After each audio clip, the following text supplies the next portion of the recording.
हाय student, या आधीच्या लेक्चरमध्ये आपण बँकिंग ऑफ रोड यामध्ये आपण एकतर बँकिंग ऑफ रोड म्हणजे काय असते, त्यानंतर मग आपण त्या बँकिंग ऑफ रोडची गरज काय असते, ज्याला म्हणतो आपण necessity of banking of road, हे पाहिलंय. सोबत आपण मग अँगल ऑफ बँकिंग वगैरे काय असते ते सुद्धा आपण पाहिलंय. आणि नंतर मग आपण एक्सप्रेशन पाहिलं होतं की सेफ स्पीड जेव्हा एखादी व्हेकल ही समजा सर्क्युलर कर्व रोडवरती, आणि जो कसा केलेला आहे, जो बँक्ड आहे, जो रोड कसा हा बँक्ड आहे, बँक्ड सर्क्युलर रोड. तर त्या बँक्ड सर्क्युलर रोडवरती जेव्हा एखादी व्हेकल मूव्ह होणार आहे तर त्या व्हेकलची सेफ स्पीड किती असायला पाहिजे त्याचं पण आपण एक्सप्रेशन फाइंड केलं होतं. नंतर मग अँगल ऑफ बँकिंग याचं सुद्धा आपण एक्सप्रेशन आपण फाइंड केलं होतं. ओके, आपण असं पाहिलं होतं की जे समजा एखादी व्हेकल असेल, एखादी व्हेकल ज्याला आपण पॉइंट किंवा पार्टिकल सिग्नल होतं. A vehicle having weight equals to त्या व्हेकलचं वेट, तर ते किती म्हणतो आपण, वेट असते त्याचं m इंटू g. तर ही व्हेकल समजा ती मूव्ह होत होती, moving along the curved bank road.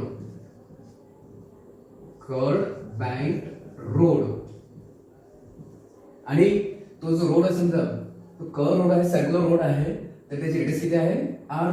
Having radius small R. आणि तो जो रोड बँक केलेला आहे म्हणजे काय, की त्याचा जो आउटर समजा त्याचा आउटर जो समजा एज असते, रोडचा आउटर एज काय असते, काहीतरी अँगलनी रेस केलेला असते. रोडचा आउटर एज हा काहीतरी अँगलनी रेस केलेला असते, म्हणजे त्याला बँक केलेला असते.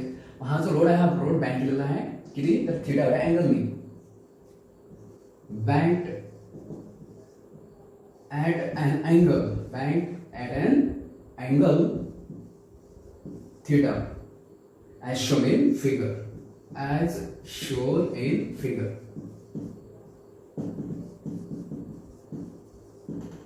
आणि मग आपण असं म्हटलं होतं आपण की इथं ही जी व्हेकल सोबत ही जी व्हेकल आहे ती व्हेकल सेफली मूव्ह होत असेल, मग सेफली मूव्ह होत आणि त्याची स्पीड आपण काढली तर आपण so Vs equal to root r g tan theta. ही होती त्या व्हेकलची सेफ स्पीड. आणि इथं समजा ही जी समजा स्पीड होती, ही जी व्हेकल एवढ्या स्पीडनी मूव्ह होत आहे, एवढ्या सेफ स्पीडनी व्हेकल मूव्ह होत आहे. आणि सपोज आता एक्झॅक्ट कमी नाही जास्त नाही, तर जी व्हेकल आहे ते व्हेकल एक्झॅक्टली एवढ्या स्पीड मूव्ह होत असेल, एवढ्याच स्पीडने मूव्ह होत आहे. If the vehicle moving with the speed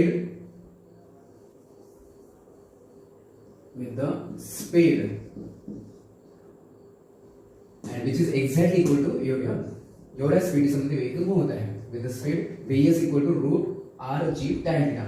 okay, मग आता जेव्हा समजा व्हेकल फक्त एवढ्या स्पीडने समजा पर्टिक्युलर फक्त एवढ्या सेफ स्पीडने रूट मध्ये आर जी टॅन एवढ्या स्पीडने समजा मूव्ह होत असेल, तर इथं आपण त्या व्हेकलवरती कुठले फोर्स लागतात या स्पीडला, ह्या पर्टिक्युलर स्पीडला, किंवा या रूट आर जी टॅन ह्या पर्टिक्युलर स्पीडला त्या व्हेकलवरती कुठले फोर्स ऍक्ट होतात, तर ते आपण बघू. So at this particular speed, okay, exact या स्पीडला the forces acting on the vehicle are. तर इथं त्या व्हेकलवर ऍक्ट करणारे फोर्सेस कुठले फोर्सेस आहेत, तर एक जो फोर्स आहे तो लागेल समजा त्या व्हेकलचा वेट आहे, तो लागेल व्हर्टिकली डाऊन मूव्हमेंट. तर पहिला कुठला फोर्स लागत आहे, weight of that vehicle,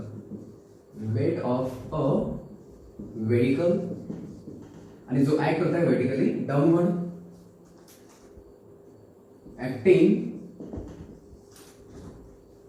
vertically downward.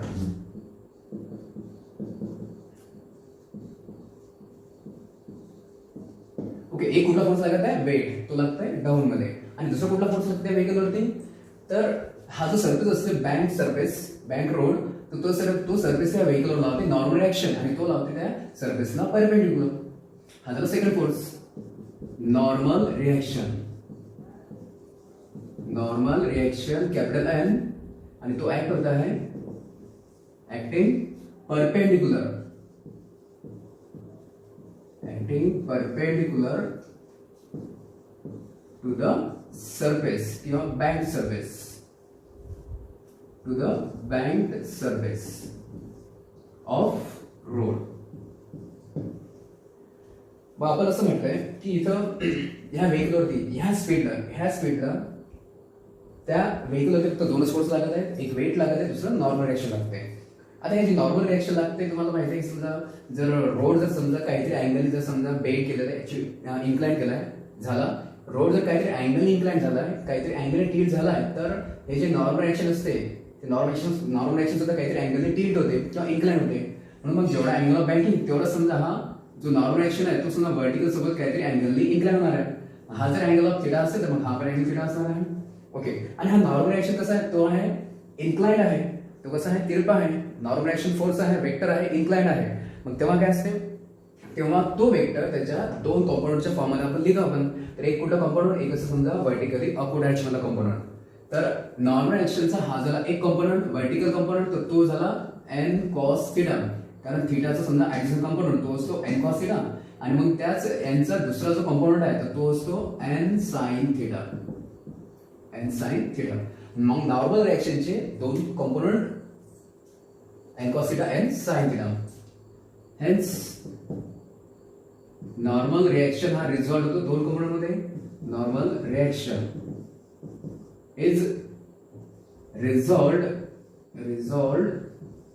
into its two components. पहिला कुठला आहे, पहिला आहे n cos theta, फर्स्ट आहे n cos theta, आणि हा कसा vertically upward, it acts vertically upward. आणि जो दुसरा जो आहे दुसरा n sin theta तो आहे horizontal. सेकंड जो कंपोनेंट तो आहे n sin theta, आणि हा कसा आहे horizontal. Okay, so n normal reaction it get resolved into its two components n cos theta, where second one is n sin theta, and here we are seeing that इधर आपल्याला दिसत आहे की जो n cos theta आहे, n cos theta हा वेटच्या exactly opposite direction मध्ये आहे. ओके, n cos theta जो आहे समजा फोर्स हा कसा आहे वेटच्या एक्झॅक्टली ऑपोजिट डायरेक्शन मध्ये आहे. म्हणजे इथे मग आता हा होणारा कॅन्सल, एक मला कॅन्सल करतात, हे दोन फोर्स झाले कॅन्सल, आणि मग राहिला फक्त इथं n sin theta राहिला. ओके, इथे जे दोन फोर्सेस कॅन्सल झाले, राहिला n sin theta. म्हणजे मग ह्या तिघांचे समजा n cos theta, n sin theta आणि वेट या तिघांचा रिझल्टंट फोर्स कुठला राहिला, फक्त तो n sin theta राहिला, कारण हे दोन्ही कॅन्सल झाले, राहिला n sin theta. हा या तिघांचा रिझल्टंट फोर्स तो असेल n sin theta, आणि हाच तो त्या व्हेकलला समजा पाहिजे असलेला एफसी प्रोव्हाइड करत असेल. ओके, म्हणून हा n sin theta, n sin theta is the resultant horizontal force, and which is the centripetal force, which is the centripetal force. Okay, n sin theta हा झाला रिझल्टंट फोर्स, ज्याला आपण centripetal force म्हणतो आपण, किंवा आणखी त्याला और मध्ये काय म्हणू शकतो आपण की आता हे दोन फोर्सेस तर कॅन्सल झालेले आहेत, n cos theta आणि वेट कॅन्सल झालेला आहे, राहिला फक्त n sin theta राहिलेला आहे. आणि व्हेकल जर समजा आपण म्हटलं की सेफली जर समजा मूव्ह होत आहे, बँक रोडवरती व्हेकल सेफली मूव्ह होत आहे, तर आपल्याला ऑब्व्हियसली माहित आहे तर त्या व्हेकलवर लागतोय आउटर डायरेक्शन एक लागत असते सेंट्रिफ्युगल फोर्स, आणि जो सेंट्रिफ्युगल फोर्स आहे मग तो कोणी बॅलन्स केला असेल, n sin theta बॅलन्स केला असेल. एकतर आपण काय म्हणू शकतो आपण की n sin theta हा प्रोव्हाइड करतो सेंट्रिफ्युगल फोर्स, किंवा मग यालाच आपण और मध्ये काय म्हणू शकतो आपण, और n sin theta हा काय करतो, बॅलन्स करतो centrifugal force, balances centrifugal force. Okay, आणि इथं आपण फ्रिक्शनल फोर्स अजूनही कन्सिडर केला नव्हता, यामध्ये आपण फ्रिक्शनल फोर्स कन्सिडर केलेला नाही आहे. ओके, मग इथं समजा मग जेव्हा समजा एवढी स्पीड आहे, ज्या स्पीड मध्ये आपण समजा फ्रिक्शनल फोर्स ज्याला म्हटलं आपण, फ्रिक्शनल फोर्स आपण इथं कन्सिडर केलेला नाही आहे, it is not consider it is equal to 0. Okay, मग तेव्हा असं म्हटलंय की हा जो एन साइन थिटा असते हाच फक्त त्या व्हेकलला नेसेसरी रिक्वायर्ड सेंट्रिफ्युगल फोर्स देतो, किंवा मग तोच फोर्स फक्त एन साइन थिटा हाच फक्त सेंट्रिफ्युगल फोर्सला बॅलन्स करतो. ओके, परंतु मग आपण हे केव्हा बसवलेलं आहे, N cos N sine theta balance केव्हा करेल, सेंट्रिफ्युगल फोर्स इक्वल टू केव्हा होणार आहे, N sine theta equal to centrifugal force equal to केव्हा होणार आहे, ह्या पर्टिक्युलर स्पीडला, एवढ्या स्पीडला root R G tan theta. But actual मध्ये इन प्रॅक्टिस जी व्हेकल आहे, व्हेकल असतो ठीक आहे, व्हेकल फक्त बरोबर एक्झॅक्टली एवढ्या स्पीडने मूव्ह होणार आहे, असं तर पॉसिबल नाहीये की vehicle exact root R G tan theta एवढ्या स्पीडने मूव्ह होणार नाहीये. याचा मिनिंग असं की व्हेकल जी आहे ती एवढ्या स्पीडपेक्षा कमी स्पीड सुद्धा मूव्ह होऊ शकते, किंवा मग यापेक्षा जास्त स्पीडने मूव्ह होऊ शकते. मग आता त्या केसमध्ये जर समजा व्हेकलची स्पीड कमी असेल, यापेक्षा कमी असेल, किंवा व्हेकल स्पीड जास्त असेल, मग त्या स्पीडसाठी ओके, तर त्या स्पीडसाठी आपल्याला हा जो एन साइन थिटा आहे हा सफिशियंट राहणार नाहीये. जेव्हा स्पीड ही स्पीड पार्टिकल ही स्पीड कुठल्या बाबतीत आहे की जिथे फ्रिक्शनल फोर्स 0 असते आणि जिथे फक्त एन साइन थिटा प्रोव्हाइड करतो एफसीपी. परंतु आता ह्या स्पीडच्या व्यतिरिक्त समजा स्पीड म्हटली आपण, यापेक्षा कमी किंवा यापेक्षा जास्त जर म्हटले आपण, तर तिथं हा एन साइन थिटा हा पुरेसा नसेल त्या एफसीपी मिळवण्यासाठी, एफसीपी प्रोव्हाइड करण्यासाठी. So n sine theta it will not be sufficient to provide necessary FCP. Okay, मग तिथं आपल्याला काय गरज पडते की या वेलोसिटीपेक्षा कमी वेलोसिटी किंवा जास्त वेलोसिटी आपल्याला तिथं गरज पडते फ्रिक्शनल फोर्स. तिथं तो फ्रिक्शनल फोर्सची गरज पडते आपल्याला. जिथं व्हेकलची स्पीड कमी असेल, या स्पीडपेक्षा कमी असेल किंवा जास्त असेल, तिथं गरज पडते आपल्याला फ्रिक्शनल फोर्सची गरज पडते, किंवा फ्रिक्शनल फोर्स तो डिवाइड झाला त्याच्या कंपोनंट मध्ये, तर फ्रिक्शनल फोर्सच्या कंपोनंटची गरज पडणार आहे, इनडायरेक्टली फ्रिक्शनल फोर्सची गरज पडणार आहे. ओके, बघू मग आपण. मग आता पहिल्या केसमध्ये आपण पोहोच समजा की बाबा जी व्हेकलची स्पीड आहे, जी व्हेकलची मूव्ह होत आहे, तर ती एवढ्या स्पीडने नाही, root R G tan theta ह्या सेम स्पीडने नाही, तर यापेक्षा कमी स्पीडने मूव्ह होत आहे. ओके, ही पहिली केस समजा आपण म्हणू.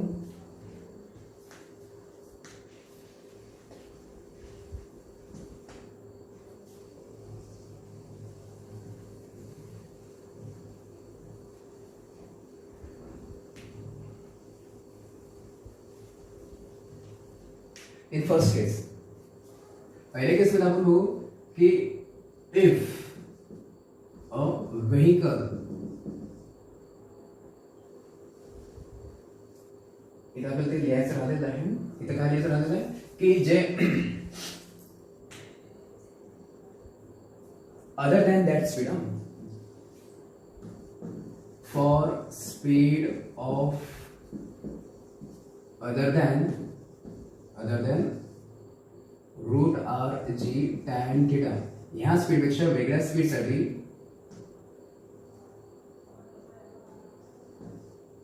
we will make use of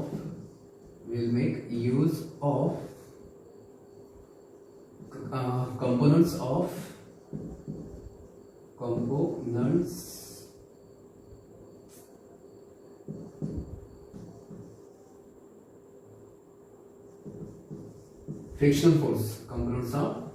frictional force to provide necessary centripetal force FCP. Okay, आणि मग आपण काय म्हणताय की आता पहिल्या केसमध्ये काय कन्सिडर करणार आपण की जी वेलोसिटी आहे व्हेकल्स मध्ये जी मूव्ह होत आहे ती यापेक्षा कमी वेलोसिटी मूव्ह होत असेल. नाव समजा आपली फर्स्ट केस आहे. Now if the vehicle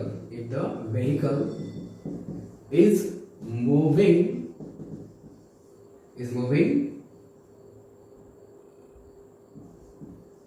with the velocity, is moving with the speed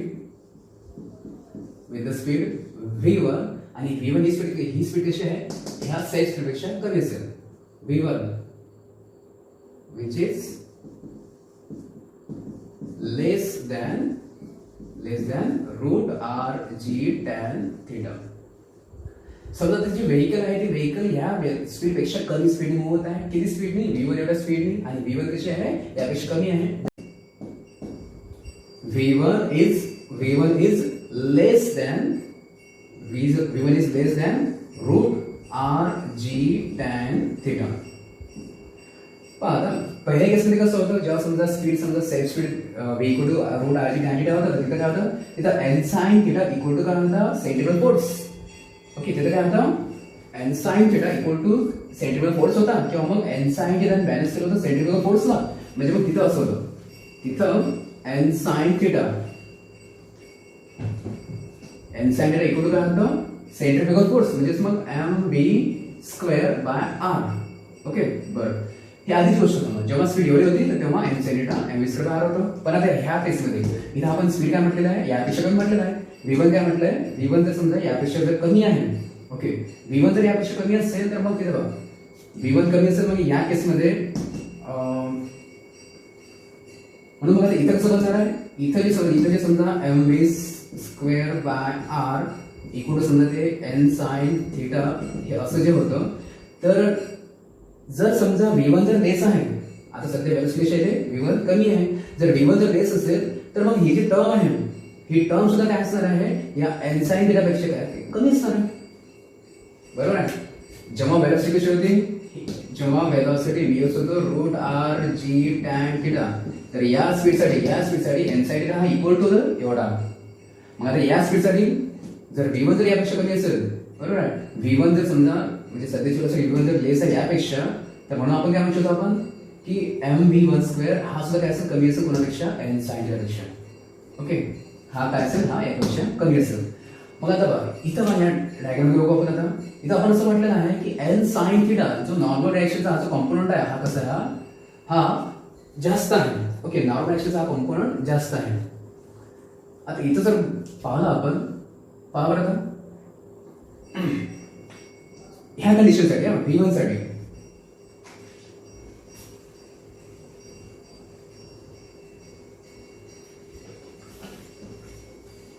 v1 साठी म्हणत आहे आपण, ज्यासाठी व्हेलॉसिटी कशी आहे, v1 route R g tan पेक्षा कमी आहे. तर ह्या व्हेलॉसिटी असं भेटलं आपल्याला की n sin थीटा कमी आहे. n sin थीटा कसा आहे, हा कमी आहे, लेस आहे.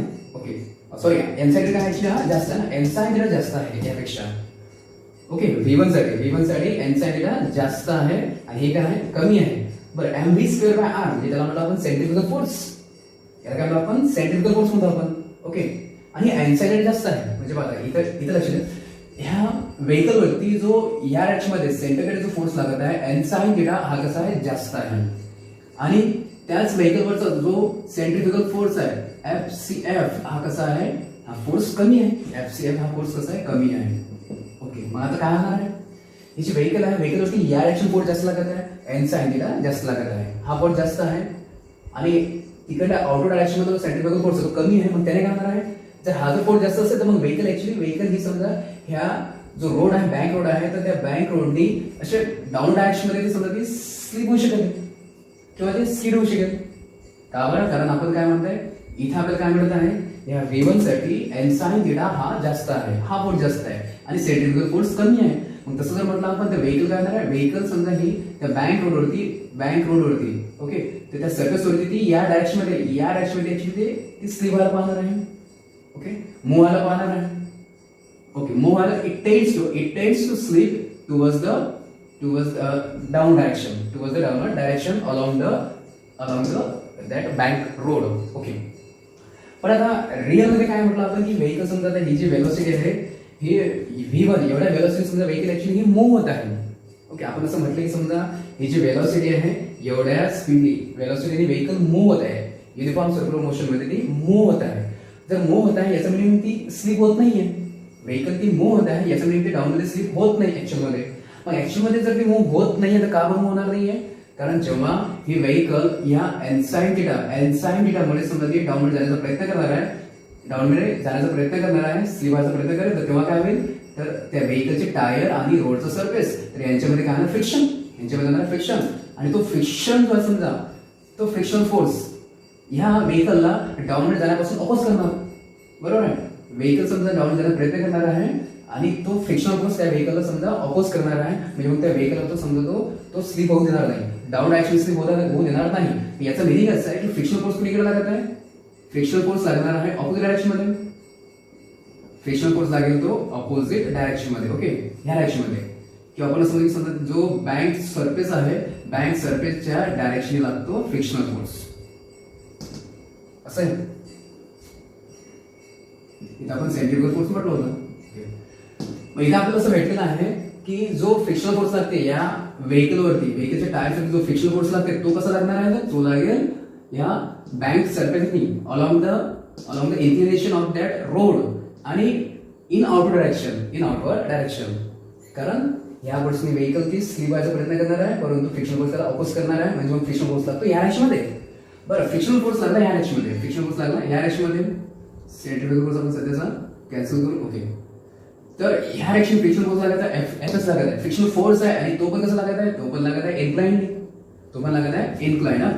मग आपण जर म्हटलं फ्रिक्शनल फोर्स इन्क्लाइंड लागत आहे तर तो एक वेक्टर आहे, इन्क्लाइंड डायरेक्शन मध्ये आहे. मग त्याचे पण दोन कंपोनंट, आपण त्याचे पण काय होतील, दोन कंपोनंट होतील. मग इथं मग जो फ्रिक्शनल फोर्स आहे याचे दोन कंपोनंट, तर एक जो कंपोनंट लागेल तो असेल हॉरिझॉन्टल. मग तो बाबा जर समजा आपण म्हटलं हा अँगल असेल थिटा, हा अँगल थिटा आहे, तर हा पण अँगल कसा असेल, थिटा असणार आहे. आणि फ्रिक्शनल फोर्सचा हा झाला एक कंपोनंट, हॉरिझॉन्टल कंपोनंट. म्हणून आता थिटाचा जो कंपोनंट असतो ऍडजसंट, तर त्याला म्हणा आपण एफएस कॉस थिटा. एफएसचा फ्रिक्शनल फोर्सचा हा झाला एक component,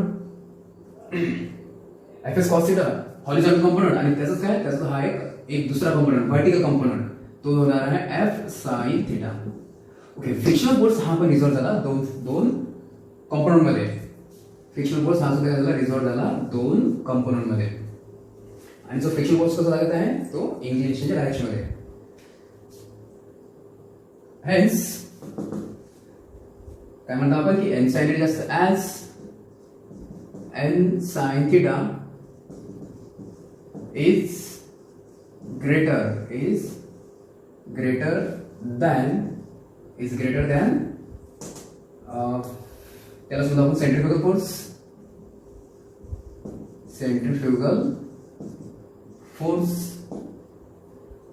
hence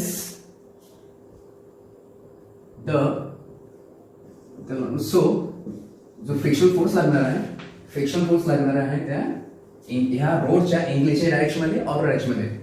hence the frictional force किंवा force of static friction FS, तर हा लागणार आहे will act along the inclination of road, will act along the inclination of road आणि अपवर्ड डायरेक्शन आपल्याला ते इंक्लिनेशनच्या अपवर्ड डायरेक्शन मध्ये, इन अपवर्ड डायरेक्शन.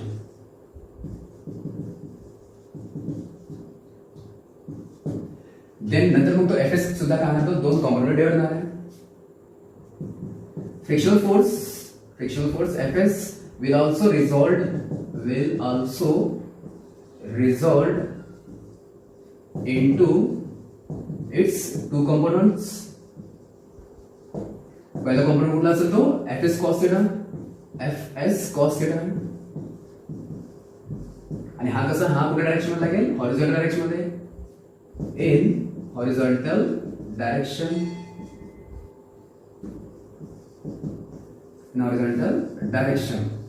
आणि हा जो एफएस कॉस थिटा लागत आहे, कंपोनंट लागत आहे, हॉरिझॉन्टल कंपोनंट आहे.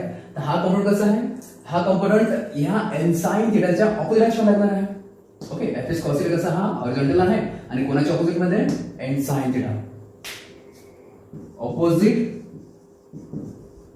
To n sine theta. Okay, आणि जो दुसरा जो कंपोनंट आहे तो कुठला आहे, FS sine theta.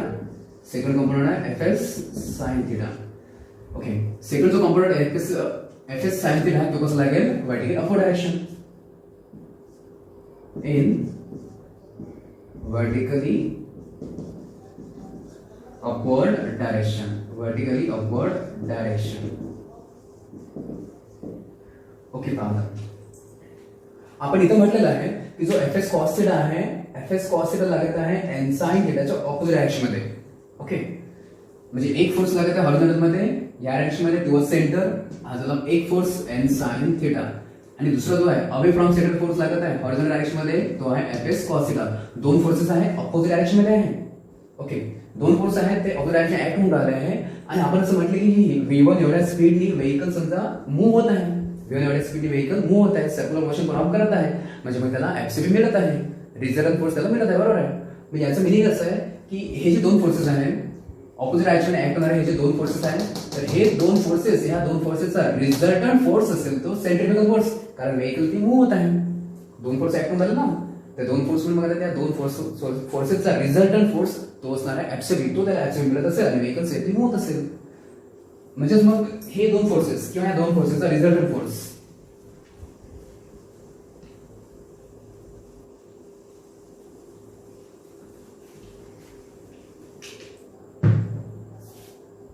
the resultant of n sin theta and दूसरा कोणता Fs cos theta, तर हा असणार is the resultant force towards the center, is the resultant centripetal force. म्हणजे ह्या दोघांचा रिझल्टंट हा असेल एफसीपी असेल. ओके, आता दोघांचा रिझल्ट म्हटलं आपण दोन फोर्स कसे आहेत, दोन फोर्सेस ऑपोजिट डायरेक्शन मध्ये आहे आणि म्हणून मग त्या दोघांचा रिझल्ट कसं असणार आहे, एक जर फोर्स आपण ह्या डायरेक्शन मधला Fs cos हा जर समजा आपण पॉझिटिव्ह घेतला किंवा मग ठीक आहे हा जर आपण n sin हा जर आपण पॉझिटिव्ह घेतला तर आपल्याला दुसरा फोर्स निगेटिव्ह घ्यावा लागेल. एक जर फोर्स आपण पॉझिटिव्ह घेतो तर दुसरा फोर्स आपल्याला घ्यायला लागेल निगेटिव्ह, त्या फोर्सच्या ऑपोजिट डायरेक्शन मधला फोर्स घ्यायला लागेल निगेटिव्ह. आणि दोघांचा रिझल्टंट म्हणजे मग तिथं आपण घेऊ आपण दोघांचा रिझल्टंट म्हणजे n sin theta minus Fs cos theta.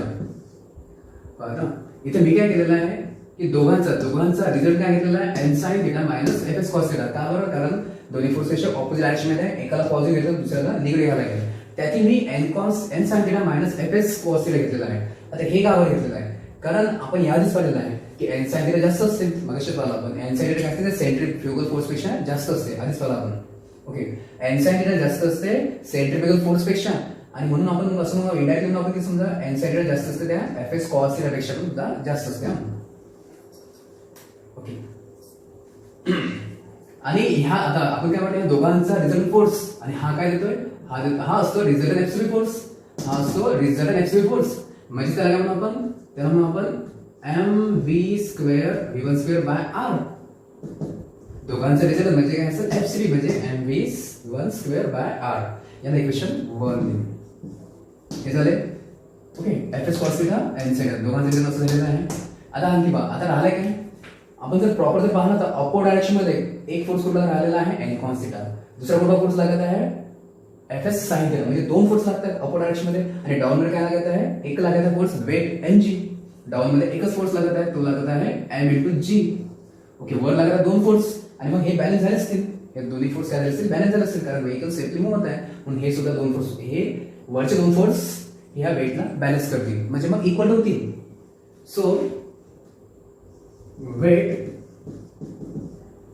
mg balances कोणाकोणाला बॅलन्स करते ते n cos theta and Fs sin theta, या दोघांना बॅलन्स करते. याचं मिनिंग काय की mg इक्वल काय येणार आहे, ह्या दोघांना एवढं होणार आहे, mg बॅलन्स करते दोघांना, म्हणजे मग mg झाला दोघांना एवढा, म्हणजे mg equal to n cos theta आणि प्लस काय आहे Fs sin थिटा. ओके, याला इक्वेशन सेकंड द्यायचं आहे, इक्वेशन सेकंड दिलं. आता काय करू आपण, इक्वेशन फर्स्टला इक्वेशन सेकंडने डिवाइड करायचं आहे.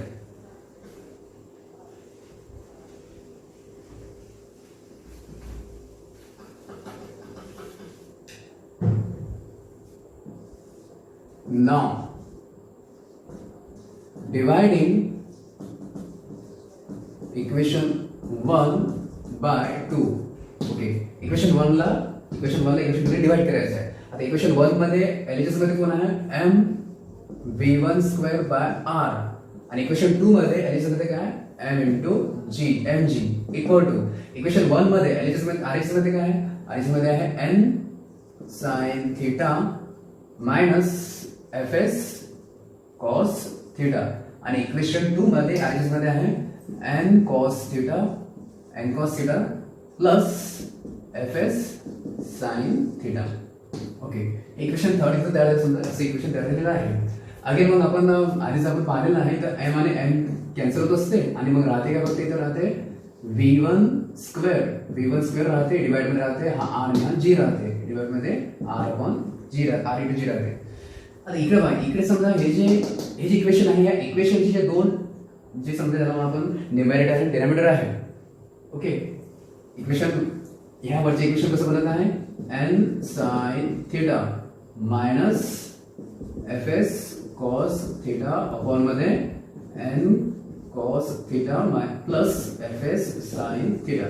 क्यूइट इज इक्वेशन याला समजा थर्ड दिला आपण इक्वेशन समजा याला 3 दिलंय.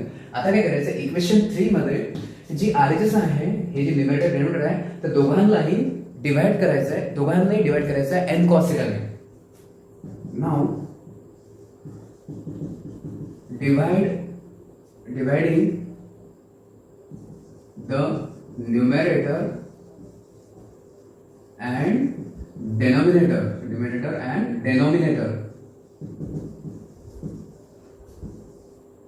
of RHS of above equation आणि कशा आहे बाय n cos थीटा. काय करायचं बघा न्यूमरेटर जे समजा RHS मध्ये जे न्यूमरेटर आहे याला पण डिवाइड करायचं आहे n cos थीटा ने आणि जे समजा डिनॉमिनेटर आहे त्याला पण डिवाइड करायचं आहे n cos थीटा ने. मग इक्वेशन कसं बनणार आहे hence equation 3 becomes so v1 square by rg equal to इकडे काय म्हटलं आपण इकडे असं मिळते आपल्याला n sin theta minus f S cos theta upon मध्ये दोघांना न्यूमरेटर डिवाइड करायचं आहे n cos थीटा ने अपॉन मध्ये काय आहे डिनॉमिनेटर मध्ये काय n cos theta plus F s sine theta. Denominator पण डिवाइड करायचं कशाने n cos थीटा ने. ओके, न्यूमरेटर डिवाइड केलं n cos थीटा ने डिनॉमिनेटरला पण डिवाइड केलं n cos थीटा ने. आता काय करायचं आहे पाहिलं वर जर म्हटलं आपण दोन टर्म आहे डिवाइड बाय एक टर्म आहे. आता काय करायचं आपण इथं आपण ह्या दोघांना आपण सेपरेटली मग डिवाइड होणार आहे n cos थीटा. दोघांना सेपरेटली काय डिवाइड होणार आहे n cos थीटा म्हणजे या पण डिवाइड मध्ये काय n cos थीटा आणि मायनस याच्या पण डिवाइड मध्ये n cos थीटा सेपरेट होणार आहे. खाली पण तेच होणार आहे वर दोन टर्म आहेत आणि डिवाइड मध्ये एक टर्म आहे पण इथे काय होणार n cos थीटा सेपरेटली दोन डिवाइड मध्ये दोघांच्या डिवाइड मध्ये जाणार आहे. याच्या पण डिवाइड मध्ये n cos थीटा आणि याच्या पण डिवाइड मध्ये n cos थीटा. आता काय राहते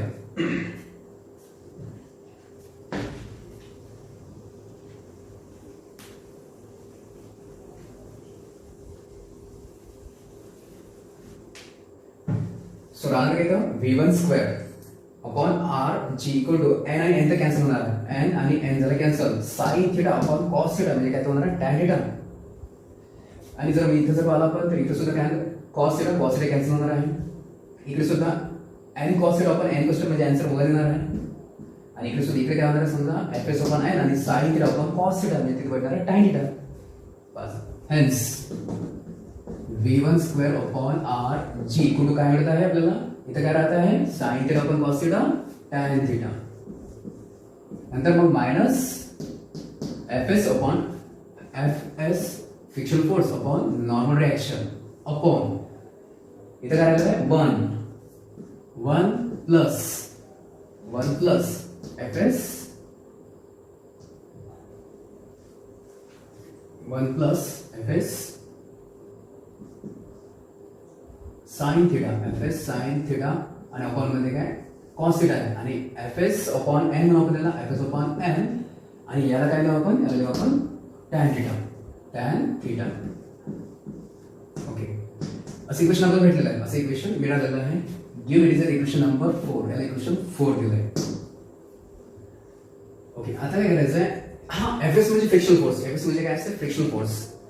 तर आपण समजा V1 जी म्हटलेलं आहे, V1 वेलोसिटी काय ते root R G tan theta पेक्षा कमी वेलोसिटी म्हटलेलं आहे. ओके, मग त्याला असं कन्सिडर करू आपण, समजा व्हेकल समजा कमी आहे, व्हेकल मिनिमम आहे. आणि एक गोष्ट माहिती, समजा एखादी व्हेकल आहे, व्हेकल समजा व्हेकल कमी स्पीड जर मोहत असेल, व्हेकल जर रोडवरून कमी स्पीड मोहत असेल तर फ्रिक्शन जास्त व्हायला पाहिजे. ते फ्रिक्शन काय होणार, तिथं मॅक्सिमम होणार आहे. बरोबर आहे.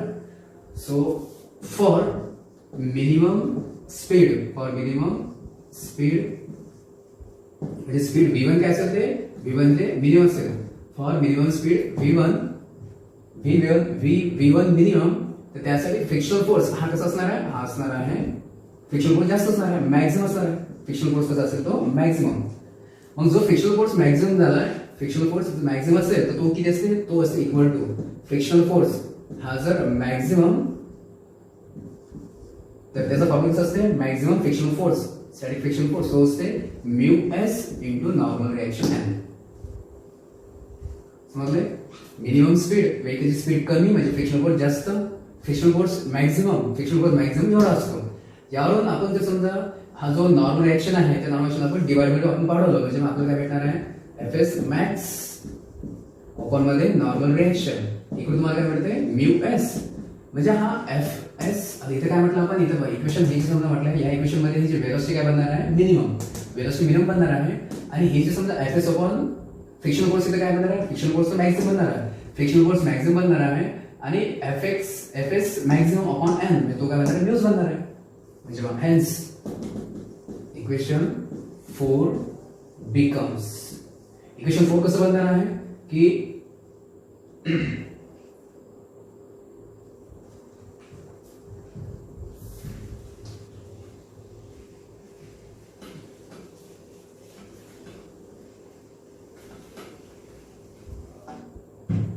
इक्वेशन 4 बिकम्स काय बनते, V1 स्क्वेअर आणि वेलोसिटी तिथे काय बनते, ही V1 काय बनत आहे मिनिमम, वेलोसिटी काय बनली मिनिमम, अपॉन मध्ये काय r g equal to tan theta आणि मायनस एफ एस अपॉन इथं फ्रिक्शनल फोर्स काय बनलेला आहे मॅक्सिमम, फ्रिक्शनल फोर्स बनलेला आहे मॅक्सिमम, एफ एस हा बनला आहे मॅक्सिमम, अपॉन मध्ये नॉर्मल रिएक्शन, डिवाइड मध्ये काय 1 plus F S, again F S काय बनलाय तो मॅक्सिमम आणि अपॉन मध्ये नॉर्मल रिएक्शन आणि इंटू तो टॅन थिटा. बट अगेन आता आपल्याला काय मिळत आहे की F S max upon N म्हणजे काय म्यू एस, म्हणजे हे काय म्यू एस आणि हे सुद्धा काय म्यू एस. म्हणजे मग म्हणत आपल्याला की V1 minimum square equal to upon मध्ये r g equal to tan theta आणि हा काय बनणार आहे मायनस, हा काय बनणार आहे म्यू एस आणि अपॉन मध्ये 1 प्लस हा पण काय म्हणते म्यू एस आणि हा इंटू टॅन थिटा. आता नुसतं आपल्याला V1 काढायचं आहे, म्हणजे नुसतं काय आपल्याला मिनिमम स्पीड काढायची असेल म्हणजे V1 स्क्वेअर मिनिमम काढायचं आहे, तर आर जी ला आपण तिकडे काढून देऊ. म्हणजे आर जी गेला तो मल्टिप्लाय मध्ये यायचा tan theta minus mu s upon मध्ये 1 plus mu s tan theta. आणि जर आता पहा इथं हा फॉर्म्युला कसा झालेला, हा V1 मिनिममचा स्क्वेअर आलेला आहे. जर दुसरा आपल्याला V1 पाहिजे तर आपण त्याला आपण नुसतं V1 जर पाहिजे तर आपण दोन्ही साईड घ्यावं रूट, दोन्ही साईड घ्यावं लागेल आपल्याला स्क्वेअर रूट घ्यावं लागेल. मग तिथे हा स्क्वेअर रूट कॅन्सल होणार काय फक्त V1 आणि V1 म्हणजे काय मिनिमम, V1 म्हणजे काय त्याला आपण मिनिमम वेलोसिटी मिनिमम स्पीड आणि ती असेल एवढी, ती असणार आहे एवढी आर जी tan theta minus mu s upon मध्ये 1 plus mu s tan theta.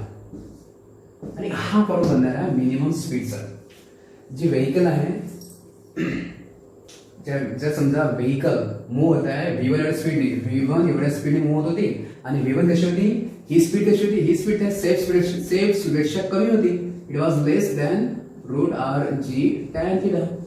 Okay, vehicle ही एवढ्या स्पीडने समजा V1 ने मूव्ह होती, V1 कशी होती root R G tan theta पेक्षा कमी होती. मग आर जी टॅन थिटा पेक्षा कमी म्हणजे त्याला म्हटलं आपण मिनिमम वेलोसिटी मिनिमम स्पीड. तर मग बँक रोडवरती मिनिमम स्पीडसाठी फॉर्म्युला हा बनणार आहे. Okay, so this is an expression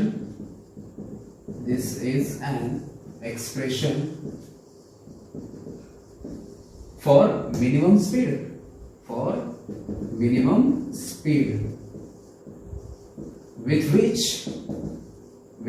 which की ज्या velocity a vehicle will can move on the bank road.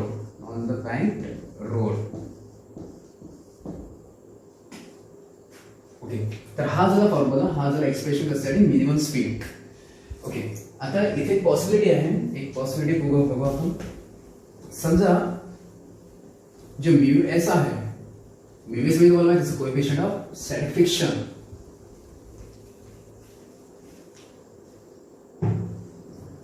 If जो म्यू एस आहे याची जर व्हॅल्यू समजा इक्वल टू आर लेस ती असेल टॅन थीटा एवढी.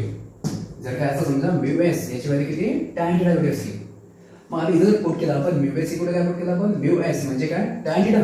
मग आपल्याला इथं काय मिळेल बरोबर आता. सो म्यू एस आपण टॅन थीटा म्हटलं आपण, तर मग इथं velocity v minimum equal to काय मिळेल आपल्याला की root r into g upon मध्ये ब्रॅकेट मध्ये आहे टॅन थीटा आणि म्यू एस काय म्हटलं आपण टॅन थीटा. म्यू एस जो म्यू एस आहे मायनस म्यू एस, तर तो किती म्हटलं आपण टॅन थीटा अपॉन मध्ये 1 प्लस म्यू एस आणि इनटू तो टॅन थीटा. म्हणजे काय समजा त्याला आपण म्यू एस म्हणजे टॅन थीटा, म्यू एस म्हणजे टॅन थीटा आणि इनटू तो सुद्धा टॅन थीटा. पण आता वर जर पाहिलं आपण tan theta minus tan theta म्हणजे इथे काय 0 येणार आहे आणि 0 अपॉन कुठली क्वांटिटी म्हणजे 0 होणार आहे. आणि नंतर मग 0 इंटू 0 म्हणजे ओव्हरऑल पूर्ण वेलॉसिटी मिनिमम वेलॉसिटी तर काय मिळालं ते 0 मिळेल. जेव्हा म्यू एस काय असेल म्यू एस जर समजा इक्वल टू जर टॅन थीटा एवढं असेल तर तिथं पॉसिबल काय होणार आहे minimum speed of vehicle on bank road, तर ती मिळणार आहे 0 इक्वल टू 0. ओके, तर हे झालं आपलं डिस्कशन फॉर मिनिमम स्पीड. एखादी व्हेकल मिनिमम स्पीडने मूव्ह होणार आहे तर त्याची मिनिमम स्पीड किती असते. ओके, हे पाहा आपण त्याला V1 आपण कन्सिडर केलं होतं. जे V1 काय होतं root R G tan theta पेक्षा काय होती ती कमी होती.